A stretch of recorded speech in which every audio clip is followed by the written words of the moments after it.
So what we're going to learn about today is complex numbers. So last lesson we introduced ourselves with imaginary numbers, where imaginary numbers were numbers that are the multiplication or the product of a square root of -1, or they're the product of a radical with a negative in it. So today's lesson we're going to combine imaginary numbers and real numbers together to get complex numbers. So complex numbers are composed of real and imaginary numbers. They may be represented in something called Cartesian form. This is one of two forms that we're going to study in, I guess, this year. So the real component of complex number z is a.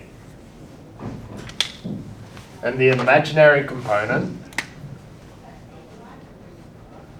of complex number z is b. If we want to explicitly talk about the real component of a complex number or the imaginary component of the complex number, we are allowed to use this notation here. So it's just a real symbol with an E in braces. And we're saying, what are the real components of z? Well, it's just a.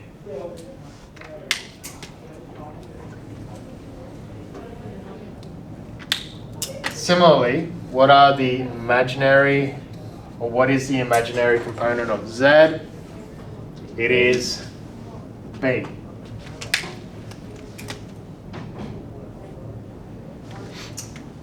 Now, complex expressions, we can simplify those using all of the rules of algebra that we currently know of. All we need to do is simply know the complex numbers we're working with, and then we just treat them as if the I is an unknown, like an X or a V or whatever. So suppose we have the expression Z omega. What does this mean? Z omega, or W if you want to call it W. It means Z multiplied by omega. Do we have an expression for Z? Yes. Do we have one for omega? Yes. So all we need to do is, every time we see Z and every time we see omega, we substitute in the values that are known. So this whole number here is a complex number, and it's got a real and imaginary. Much like omega, it's got a real part, which is 2, and an imaginary part, which is -4. Okay, expanding this out because it's multiplication, what we're going to do is we're going to use FOIL. There's no quick expansion here, so it's first outside, inside last. So I expand. 3 by 2 is 6. 3 by -4 is -12. I. 5i by 2 is going to be 10i. And then finally, 5i times -4i is going to be -20i squared.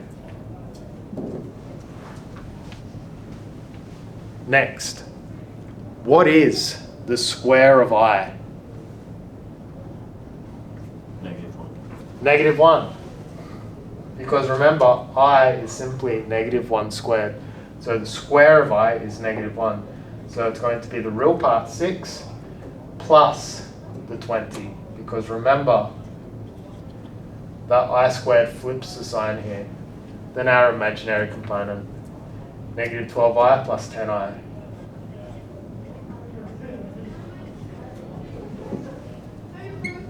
Six plus 20 is 26. -12i plus 10i is going to be -2i. And there we have the product of z and omega. Now the next question is, what is our real component of z omega? 26. The real component of z omega is 26. And our imaginary component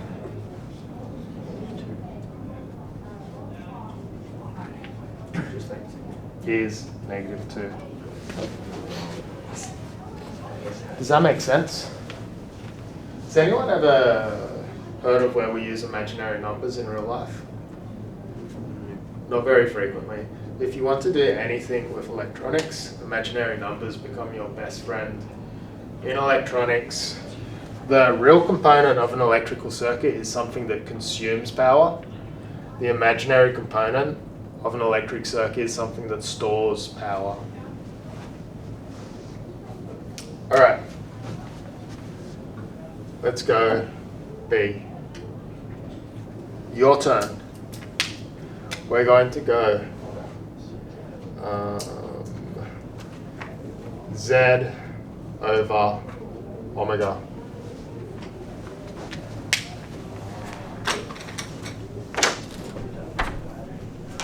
Coming in by?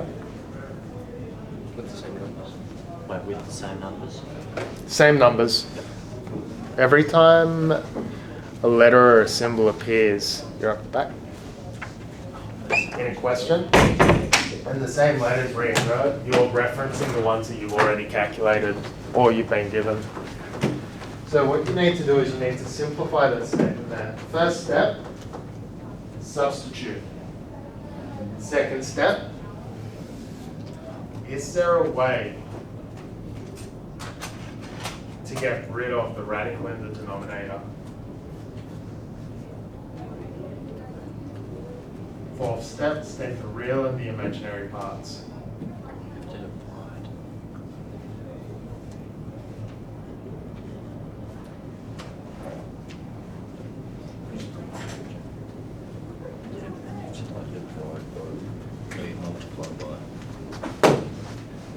The opposite here, to cancel.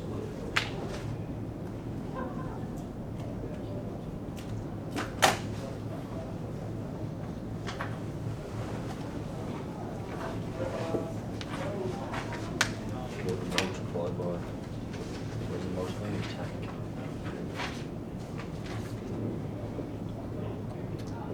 Yeah, times that. That's the Starts with C. Conjugate. This one's called the complex conjugate, but it's working on the exact same principle as before. We trigger the difference of two squares situation in the denominator to cause the squaring of both of the terms. This in turn removes any radical that you can or that could be down there.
So we first rationalize the denominator. denominator by multiplying numerator and denominator by the conjugate. We then use algebra to expand the brackets out. We collect our like terms. We can also evaluate the I squared in the same step, but I've split it across two lines. I collected like terms and I evaluated the I squared. Collect your like terms again, and then because I saw that there was a factor of 2 across numerator and denominator, I simplified. However, if you don't simplify, that's also fine. That's not our learning today. Our learning is working with complex numbers. So therefore,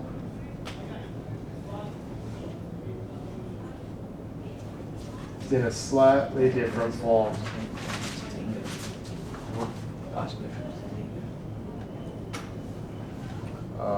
Six. Okay, see how it's negative? Oh, yeah. It turns opposite. Whenever you have an I squared, you flip the polarity and you get rid of the I squared. Because if you have a look up there, I squared evaluates, it's a bit hard to see. I squared turns into -1. I cubed turns into -I. I to the power of 4 turns into 1. I to the power of 5 turns into I. Okay, so our real component, this is slightly more tricky than this one up here.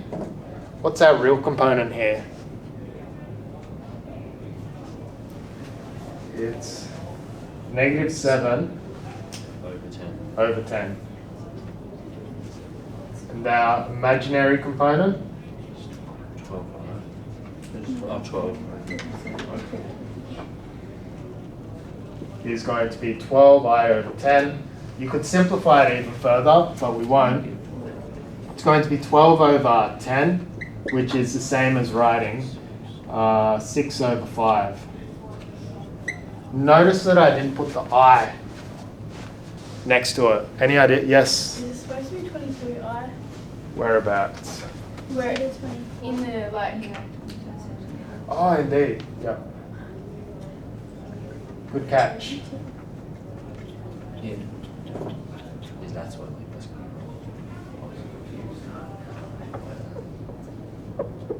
Okay. 10 over 10? Or Wouldn't that be 11? Should be 10. that's less fun. Okay, it's just 11 over 10. So when we're stating the imaginary component is the number next to the I, or multiplied with the I. It is imaginary because it's a product of root -1. Does this make sense, guys? So what we're doing is we're using our current algebra and then working with a defined constant, I. So where you guys are going to start off today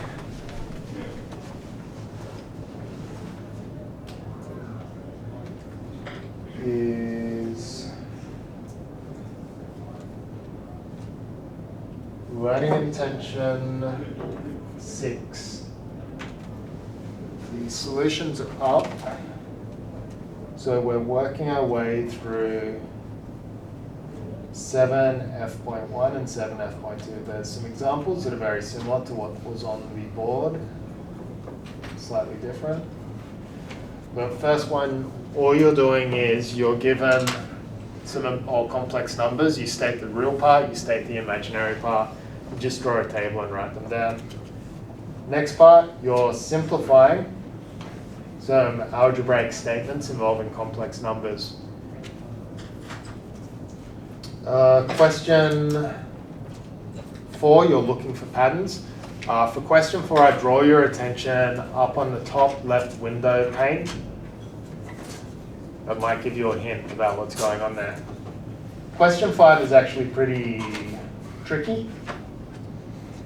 And then questions 6 and 7 are very much like example B on the board. After that, we have 7F.2, it's working with equations. I'm not sure if we'll get up to that this lesson.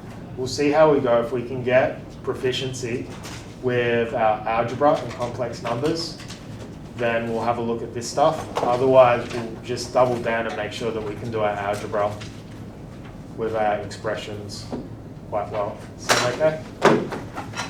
Alright. The work solutions are available. It's not cheating to look at the work solutions.